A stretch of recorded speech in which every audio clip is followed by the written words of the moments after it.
Bonjour à tous et bienvenue sur la chaîne Rendez-vous Marketing, vos rendez-vous, communication, gestion de relations clients et réseaux sociaux.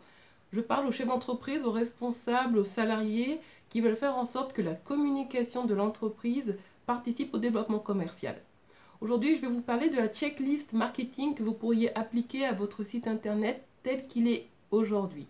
Mon objectif, c'est de vous guider pour que vous ne perdiez pas de vue les points marketing importants. Ça peut être l'origine du prochain brief, de la prochaine réunion communication avec vos prestataires. Ça peut être aussi la liste des travaux à envisager, ou ça peut être aussi tout simplement le moment de se dire que finalement votre site internet est pas mal. Ok? Donc on va commencer. Alors voici les différents points que je vous invite à vérifier lorsque vous avez un site internet, que vous êtes professionnel et en particulier si vous faites du B2B. C'est-à-dire que vous vendez à des entreprises. Les conseils que je vous donne aujourd'hui sont également valables pour ceux qui vendent aux particuliers, mais c'est vrai que le cœur de ma cible, à moi, ce sont les chefs d'entreprise du secteur B2B. La checklist est divisée en 3 points très précis. Première partie, on va parler du contenant. Ça, c'est le site internet, d'accord? Donc, c'est le site internet tel qu'il est structuré, en tant qu'outil de communication. Ensuite, on va parler du contenu. Ok, ça, c'est ce que vous mettez à l'intérieur de votre site internet. Et en toute honnêteté, c'est là qu'est toute la valeur ajoutée de votre effort. Et la dernière partie, ça va être la gestion de la relation client. Qu'est-ce que vous faites une fois que votre site internet bouge, autrement dit, une fois qu'une personne physique complète un formulaire de contact ou vous passe un coup de fil?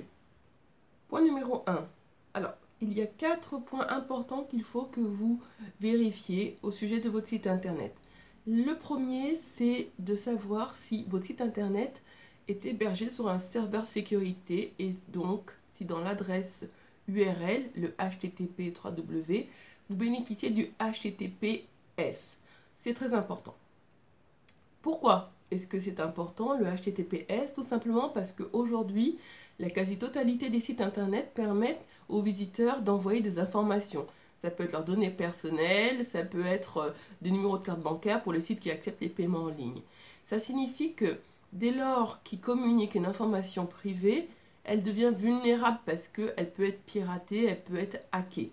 Vous devez avoir un site internet qui est sur un serveur sécurisé et ça c'est une disposition à prendre auprès de votre hébergeur ou auprès de votre webmaster. J'ajoute que si votre site internet aujourd'hui n'est pas HTTPS, les navigateurs par défaut envoient une petite alerte disant que ce n'est pas un site de confiance ou qu'il n'est pas sécurisé. Bon, c'est pas la meilleure image à donner de son entreprise lorsqu'on a investi tant d'efforts dans la création et l'animation d'un site internet, non? Deuxième point, votre site internet, est-ce qu'il permet d'être facilement accessible à travers un smartphone et à travers une tablette? Plus de 3/4 des Français aujourd'hui, ou plutôt près des 3/4, puisqu'on parle de 71% des Français, utilisent leur smartphone pour aller sur internet. Et 41% d'entre eux utilisent une tablette. Si votre site internet n'est pas compatible, ça peut poser un énorme problème. Déjà parce que l'expérience client n'est pas top. Ensuite parce que ça vous coûte en référencement, puisque Google a un algorithme qui prévoit une pénalité pour les entreprises qui n'ont pas fait cet effort d'optimisation. Alors pour savoir si vous êtes au top de ce côté-là, vous pouvez vous servir de l'outil gratuit de Google. Il est présent sur la checklist que vous pouvez télécharger dès à présent sur le site rendez-vous marketing.fr. Troisième point à vérifier, votre site internet est-il un site visuel? Autrement dit, est-ce que vous avez bien pensé à mettre en avant les images plutôt que les textes? En 2019, c'est plus possible d'avoir un site internet qui assomme le lecteur, l'internaute, avec des tonnes de textes et une petite image d'illustration. D'accord? À l'heure où les gens font du multi-écran, ils ont leur smartphone d'un côté, le PC qui est ouvert, la télé qui est pas loin, une tablette quelque part. Ils ont très peu de temps à vous accorder. Et pour capter leur intérêt, il vous faut d'abord avoir l'image ou la vidéo qui va retenir leur attention et les pousser à lire le texte. S'ils arrivent sur votre site internet, même si vous avez une profession très technique et qu'ils ne peuvent pas visualiser, il y a très peu de chances qu'un prospect passe plus d'une minute, plus de 3 minutes à lire tout un texte pour comprendre les points forts. Vous devez penser illustration. Quatrième et dernier point concernant le site internet en tant qu'outil de communication, la rapidité de chargement. Souvent, et ça fait un petit lien avec le point précédent, souvent on charge son site internet en images haute définition parce que ce sont des images de qualité. Il faut faire attention que ça ne nuise pas au temps de chargement des pages. Si les personnes ont à attendre plusieurs secondes, je ne parlerai même pas de minutes parce qu'elles sont déjà parties, pour pouvoir visualiser la page de votre site internet, c'est déjà trop long. Utilisez l'outil que Google vous met en place. Cet outil est disponible sur la checklist qui est sur le site rendez-vous-marketing.fr. Et c'est un outil gratuit qui vous permet d'estimer 1. La vitesse de chargement moyenne de votre site internet, 2. De découvrir quelles sont les améliorations que vous pouvez optimiser, mettre en place pour bénéficier d'un temps de chargement plus rapide.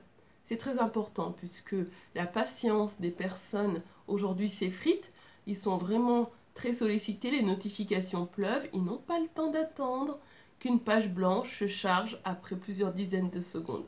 Vous devez faire cet effort d'optimisation. Ça peut passer par la compression des images, ça peut également passer par le réaménagement de la page. Voyez et faites en sorte que le temps de chargement soit rapide, si possible inférieur à 3 secondes. La partie 2, le contenu de votre site internet. Vous devez vous assurer qu'il est régulièrement mis à jour, sinon votre site internet est considéré comme ennuyeux. Faites le tour des concurrents, regardez dans votre secteur d'activité, quelle que soit l'activité qui est la vôtre, vous devez pouvoir régulièrement ajouter du contenu à votre site internet pour ne pas ennuyer le visiteur. Vous avez en effet des personnes qui viennent souvent sur votre site internet, c'est la majeure partie des gens. S'ils constatent d'une visite à l'autre qu'il n'y a pas eu de mise à jour, ils vont considérer que vous n'êtes pas dynamique. C'est dommage, surtout si vous l'êtes vraiment. Assurez-vous que la balise ALT de vos images est complétée. Pourquoi? Quasiment 20% de la population mondiale, en France on parle de 1,7 million de personnes, souffrent de malvoyance. D'accord? Autrement dit, ce sont des personnes aveugles ou avec un déficit visuel fort qui ne peuvent pas voir le texte ou les images de votre site internet. Et ainsi, lorsqu'ils viennent sur internet, ils se servent de logiciels spécifiques qui leur lisent les images. Si vous ne prévoyez pas de compléter cette balise qui permet aux malvoyants de visualiser par le texte l'image, vous les privez de ce contenu. Ce n'est pas éthique, ce n'est pas bien, ça vous coûte par rapport à votre qualité de référencement et de vous à moi, avec plus de 1,7 million de personnes en France concernées, c'est dommage de passer à côté de ces populations alors qu'elles peuvent vous apporter. Donc vous devez vous assurer que vous êtes malvoyant compatible.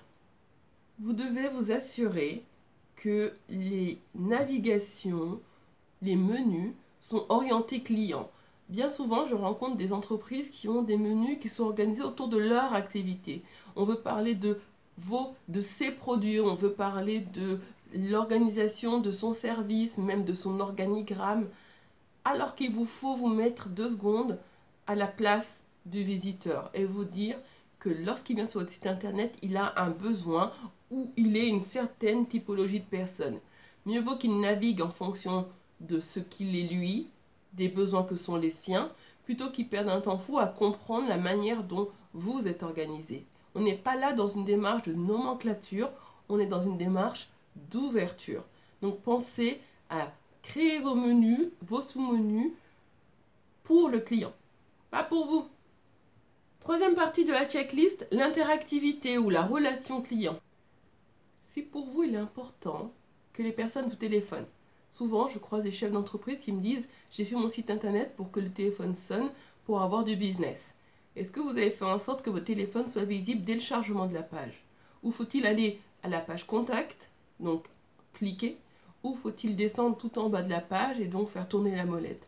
En faisant cliquer ou tourner la molette de la souris, vous faites faire un effort aux personnes. Si pour vous il est important qu'on vous contacte, ma foi, faites en sorte que vos coordonnées soient visibles dès le départ et à plusieurs endroits. Faites en sorte que le formulaire de contact soit facilement accessible. Je recommande qu'il soit sur toutes les pages du site et qu'il n'y ait aucun effort, aucun clic à faire pour y accéder.